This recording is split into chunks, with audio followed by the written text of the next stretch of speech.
ஆமென். Praise Lord. கர்த்தர் நல்லவர். ஆமென். நாளில கூட வேதத்திலிருந்து நம்ம ஒரு வசனத்தை நம்ம பார்க்க போகிறோங்க.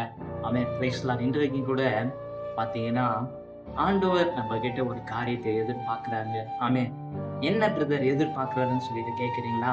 ஆமென். Praise Lord. இன்றைக்கும் கூட பார்த்தீங்கன்னா, நம்ம எவ்வளோ நம்ம கர்த்தருக்காக நம்ம ஜெபிக்கிறோம். ஆண்டவர் சமூகத்தில என்னென்னமோ செய்றோம். ஆமென்.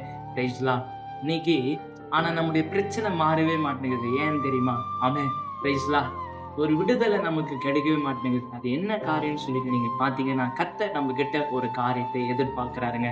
அது என்ன எதிர்பார்க்கிறாருன்னு சொல்லிட்டு பார்த்தீங்கன்னா, சங்கீதம் 91ஆம் சங்கீதம் பிரைஸ் லார்ட் 14ஆம் வசனத்தை நம்ம வாசிக்கலாம்.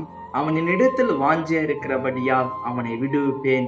என் நாமத்தை அவன் அறிந்திருக்கிறபடியால் அவனை உயர்ந்த அடைக்கலத்துல வைப்பேன்னு சொல்லி இன்னைக்கு கர்த்தர் சொல்றாருங்க. ஆமென். Praise Lord. இன்னைக்கு கர்த்தர் நம்ம இடத்துல எதிர்பார்க்கிற ஒரு காரியம்னா வாஞ்சை.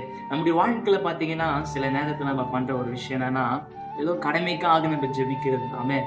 கடமைக்காக பைபிள் படிப்போம். சண்டேவானா நம்ம சர்ச்சுக்கு போகணும் அப்படின்னு சொல்லிட்டு தான் ஒரு சிந்தனையில நம்ம வாழ்ந்து கொண்டிருக்கிறோம். ஆனா கர்த்தர் நம்ம இடத்துல எதிர்பார்க்கிறது என்னன்னா, என் மக வாஞ்சியா இருக்கிறாங்களா?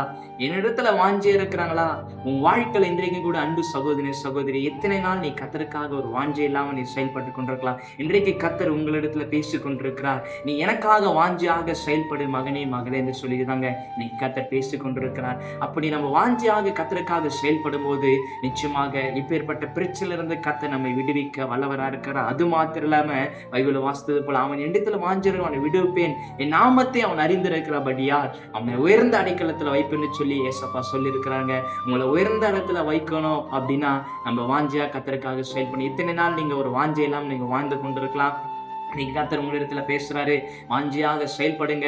கர்த்தர் நிச்சயமா உங்க பிரச்சனை மாத்துவார், உங்களை உயர்ந்த இடத்துல வைப்பார். கர்த்தர் தாமே பெரிய காரியங்களை செய்வார். கர்த்தர் இடத்துல விசுவாசமா இருங்க. ஆமென். Praise the Lord.